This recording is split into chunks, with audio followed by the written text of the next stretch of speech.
We have reached a useful checkpoint. For an n by n matrix A, we now know many different descriptions that all mean A is invertible.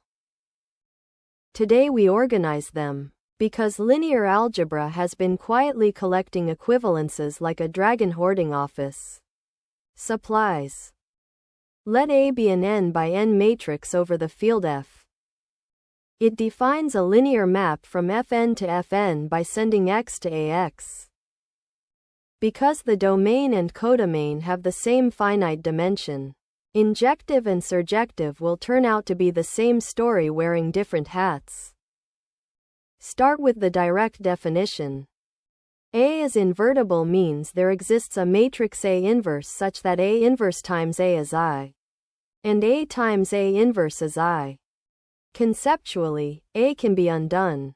The machine has a reverse button. Rare luxury. One equivalent description comes from injectivity. We proved earlier that a linear map is injective if and only if its null space is only the zero vector. For a matrix A, that means Ax equals 0 has only the zero solution. So invertibility is equivalent to having no non-zero vector secretly crushed to zero. A low bar, but a very important one. Another equivalent description comes from surjectivity. Surjective means the range is all of Fn. Equivalently, Ax equals b has at least one solution for every target vector b in Fn. For square matrices, injective and surjective are equivalent, thanks to finite dimension and rank nullity. Finally, a committee decision that helps. Putting injective and surjective together gives the solution statement. If A is surjective, every B is reached by at least one X. If A is injective, no B is reached by two different X's. So invertibility is equivalent to saying Ax equals B has a unique solution for every B. Existence and uniqueness. The two things mathematics keeps asking for like a picky landlord. The same facts can be translated into statements about columns. The range of A is the span of the columns of A. So surjectivity says the columns span Fn. Meanwhile, null A equal to 0 means the columns are linearly independent. For n columns in Fn, spanning and linear independence together say the columns form a basis of Fn. Now translate the same story into rank, nullity, and pivots. If A is invertible, its range has dimension n, so rank A equals n. Rank nullity then gives nullity A equals 0. Computationally, this means a pivot in every column. Because A is square, a pivot in every column means the reduced row echelon form is the identity matrix.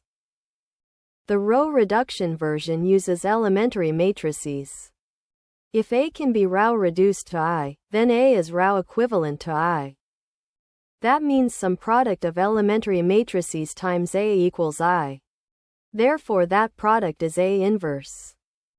This is exactly why the augmented matrix method works. The right side records the row operations that become A inverse. Now collect the equivalences in one place. Here is the current list. A is invertible. Ax equals 0 has only the zero solution. Null A is just 0. Ax equals b has a unique solution for every b. The range is all of Fn. Rank is n, nullity is 0, the columns form a basis, and the reduced row echelon form is I. Different languages, same condition. Linear algebra loves giving one idea 8 passports. Next we add a new item to this list, the determinant. Soon we will define determinant. Eventually, we will prove that determinant A non-zero is also equivalent to A being invertible. We have not proved that yet. For now, it is a preview, not a license to start worshipping determinants prematurely. Let us summarize before equivalence starts looking like a conspiracy board with arrows everywhere. For square matrices, invertible means the map can be undone. It also means the null space contains only 0. It also means rank n and nullity 0.